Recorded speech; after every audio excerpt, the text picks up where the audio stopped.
Hello everyone, welcome to the CA series of Drishti IAS, and today we are going to start our series with the previous day question. So let's start the discussion. In the context of the Bhakti movement, the term Nirguna Bhakti refers to devotion to God with attributes and form. Devotion to a formless attributes God.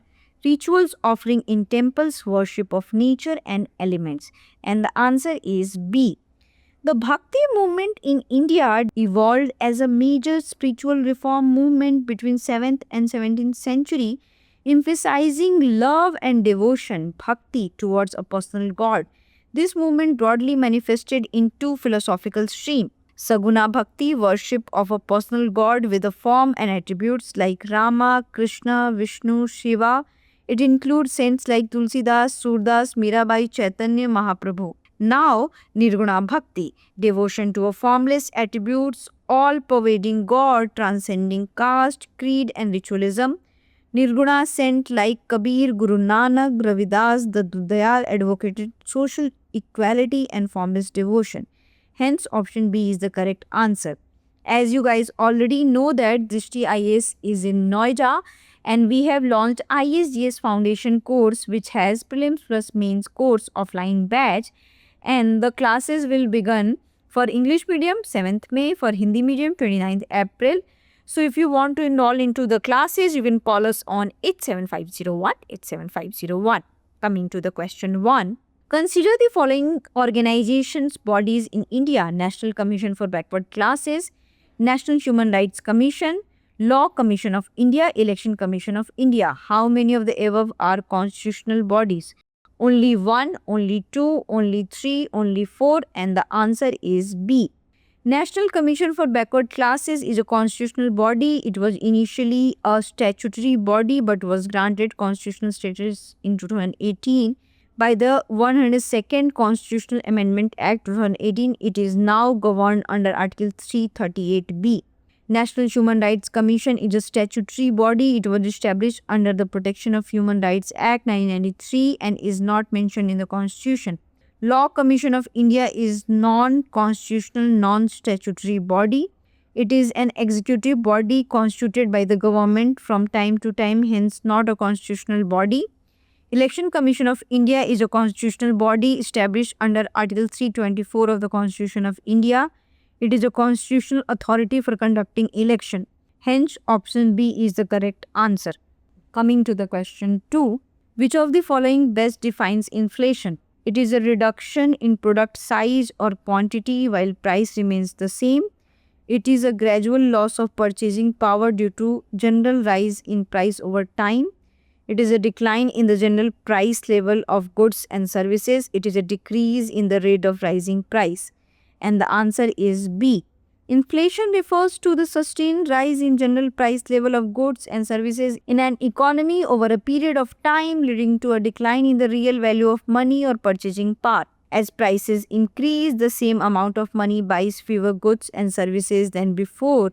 The inflation rate is typically measured by tracking the average price movement of a representative set of goods, services commonly known as the basket of commodities over a specific time frame.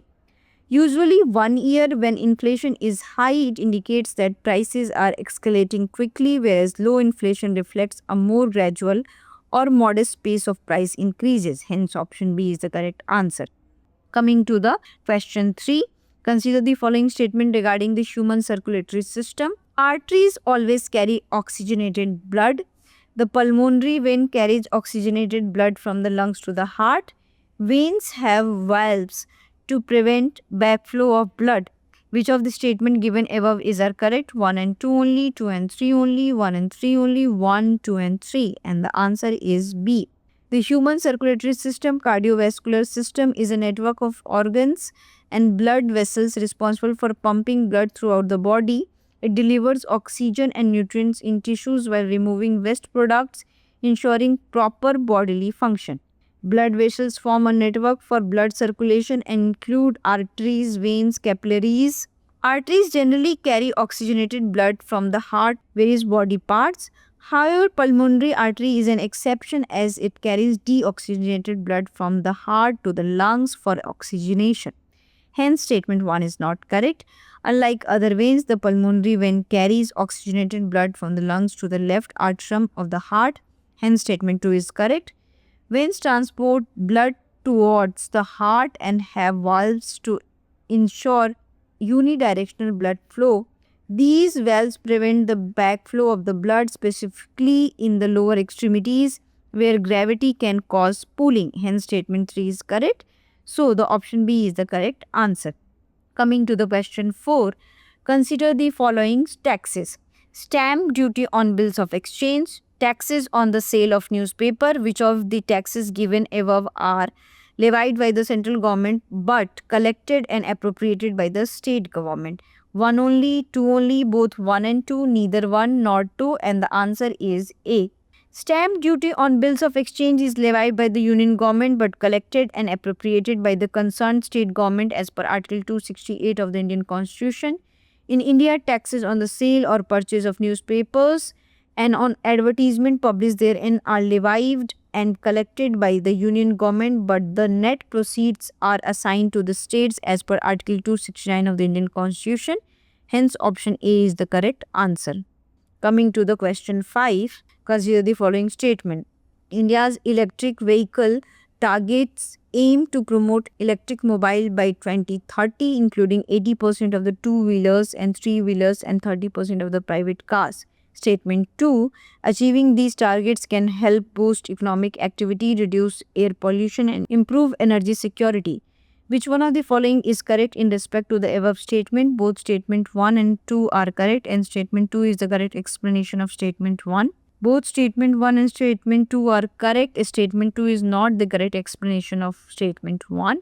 Statement 1 is correct, but statement 2 is incorrect. Statement 1 is incorrect, but statement 2 is correct. And the answer is A. India's transition to electric vehicles offers a strong potential for economic growth and job creation through new avenues in manufacturing and infrastructure. India's electric vehicles targets aim to promote electric mobility by 2030, including 80% of the two-wheelers and three-wheelers and 30% of the private cars. Hence, statement 1 is correct. India must tackle gaps in components, batteries, and charging infrastructure with supporting policies, incentives to build a robust EV ecosystem. Achieving these targets can help boost economic activity, reduce air pollution, and improve energy security. Hence, statement 2 is correct. Both statement 1 and statement 2 are correct, and statement 2 is the correct explanation of statement 1. Hence, option A is the correct answer. Coming to the question 6, consider the following statement regarding the Indian Ocean Dipole. It is a climate phenomenon that occurs in the Indian Ocean and influences monsoonal patterns in the surrounding regions. A negative IOD phase is characterized by the warmer than normal sea surface temperature near the eastern Indian Ocean, Indonesia and Australia, and cooler temperature in the western Indian Ocean near the African coast. Which of the statement given above is not correct? 1 only, 2 only, both 1 and 2, neither 1 nor 2, and the answer is D, neither 1 nor 2. Indian Ocean Dipole, sometimes referred to as the Indian Nino, is similar to the El Nino phenomenon occurring in the relatively smaller area of the Indian Ocean between the Indonesian and Malaysian coastline in the east and the African coastline near the Somalia in the west. Hence, statement 1 is correct. The El Nino is the warmer than normal phase of El Nino Southern Oscillation phenomenon, during which there are generally warmer temperature and less rainfall than normal in many regions of the world, including India. One side of the ocean along the equator gets warmer than the other. IOD is said to be positive when the western side of the Indian Ocean near the Somalia coast becomes warmer than the eastern Indian Ocean. It is negative when the western Indian Ocean is cooler. Hence, statement 2 is correct and option D is the correct answer. Coming to the question 7, which of the following statement regarding UPI auto pay feature is correct? It requires the user to manually authorize every transaction through a UPI PIN. It allows users to schedule recurring payments for bills, subscription, and other services. It is available only for merchant payments and not for peer-to-peer transfers. It does not support transaction exceeding Rs 5,000 per month. And the answer is B. Unified Payment Interface (UPI) is an instant real-time payment system developed by National Payment Corporation of India to facilitate interbank transactions through mobile phones. The UPI autopay features enable users to set up recurring payments for services like utility bills, OTT subscription, and loan EMI payments. Once authorized initially, payments occur automatically without requiring UPI PIN inputs each time unless exceeding the RBI defined limit for mandates. Hence, option B is the correct answer. Coming to the question 8, with reference to the A.K. Gopalan versus State of Madras case, consider the following statement. The case was primarily related to the interpretation of fundamental rights under Part 3 of the Constitution. The Supreme Court held that Article 21 provides protection against both executive and legislative actions. Which of the statement given above is correct? One only, two only, both 1 and 2, neither 1 nor 2, and the answer is A. A.K. Gopalan versus State of Madras 1950 case. The case was fundamentally about the interpretation of Article 21 and other fundamental rights under Part 3 of the Constitution, particularly in the context of preventive detention. Hence, statement 1 is correct.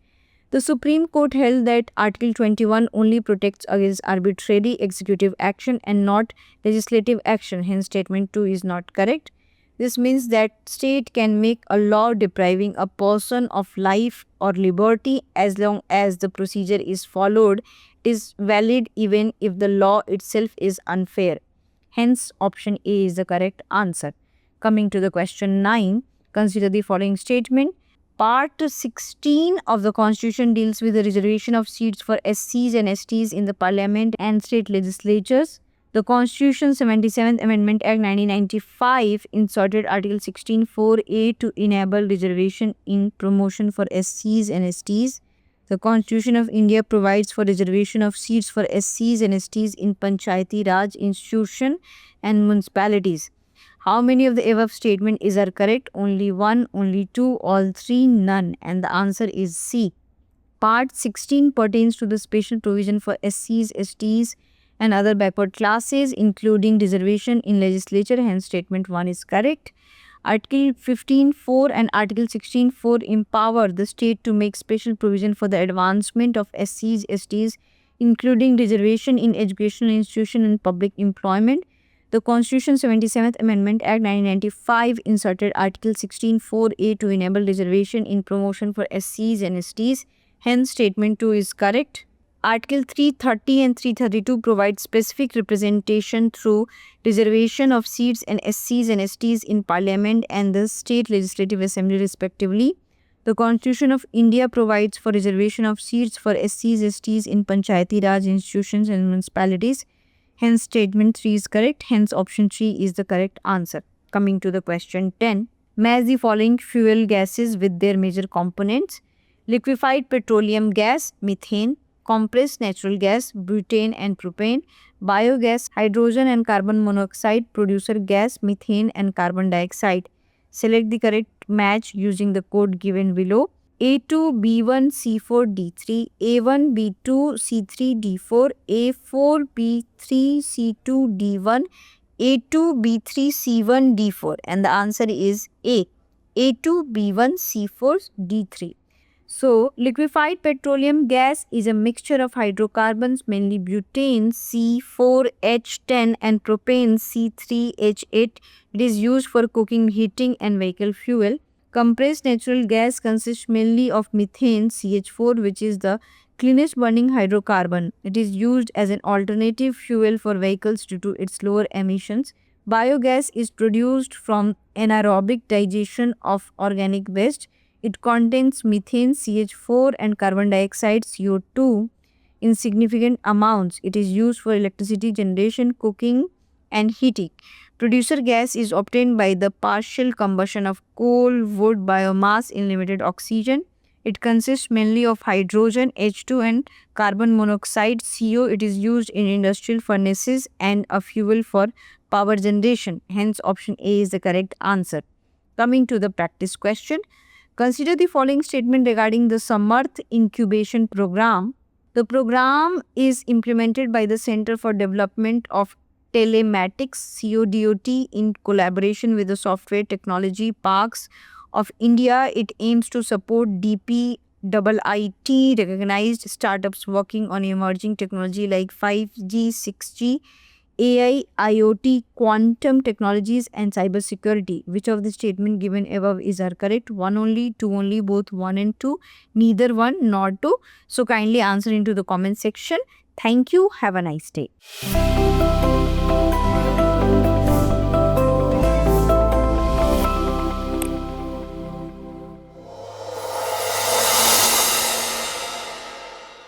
For more informative content, like, share and subscribe, and do not forget to press the bell icon to get the notifications.